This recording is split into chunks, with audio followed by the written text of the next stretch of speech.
Le roster de D+, est au complet pour l'année 2026. On voit ça ensemble, reste bien jusqu'à la fin pour voir leur place dans ma tier list. D+, se sépare enfin après 2 années de sa botlane dysfonctionnelle composée de Aiming Beryl et va les remplacer par Smash, l'ancienne AD carry de T1 Academy, ainsi que par Karir, un support qui provient de l'académie de BFX et de DRX. Smash, c'est un pur produit T1. Ça fait depuis 2021 qu'il joue là-bas, il a notamment joué aux côtés de Poby, que vous connaissez sûrement, et il a passé une année entière avec pour support Reckless en académie chez T1. Il gagne aucun titre, mais derrière, il va faire plutôt de bonnes performances avec T1, notamment cette année. Au Winter, il va échanger sa place avec Guma Yusi, c'est-à-dire que sur certaines games, ça va être Guma qui va jouer, sur d'autres, ça va être Smash. T1 est en période de doute, surtout que leurs résultats sont vraiment pas ouf. Smash, c'est 15 games, 10 victoires, 5 défaites, avec des super KDA, notamment sur Zeri, sur Xayah, sur Caitlyn, et bien sûr, sur sa Kai'Sa. Alors les KDA, ça veut pas dire grand chose, mais je vous invite à aller voir les games. Il fait de super performances. Il va donc remplacer Aiming chez Damwon. Pour accompagner Smash, il y aura Karir. Karir, c'est un support dont on n'entend pas beaucoup parler. On en a surtout entendu parler parce qu'il s'est mis à impressionner. Alors d'abord, il a joué chez DRX. C'est un collectif qui fonctionnait pas spécialement bien, mais bon, il fait des performances correctes. L'année dernière, il joue chez l'académie de BFX, notamment aux côtés de Daystar, qui est aujourd'hui le mid laner titulaire de BFX. Karir, il impressionne. Il joue beaucoup de persos. Ça peut jouer Bard, Poppy, les supports à Engage, les supports à Grab, les supports à Hook. Il a également surpris avec un certain pic le blanc sur lequel il a très peu de défaites, des KDA de ouf.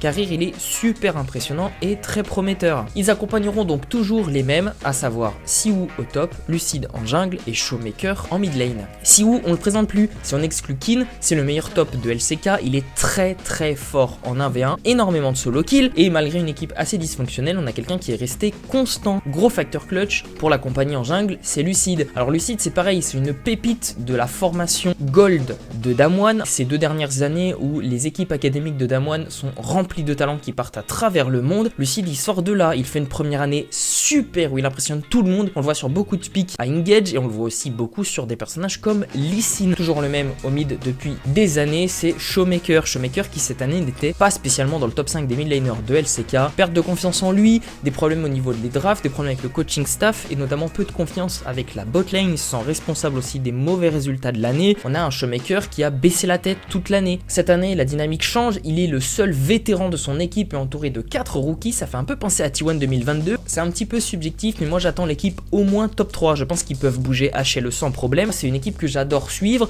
les envisage sérieusement comme des candidats à aller chercher le seed 1 ou le seed 2, j'ai hâte de les voir, dites-moi vous ce que vous en pensez et on fait quelle équipe après ?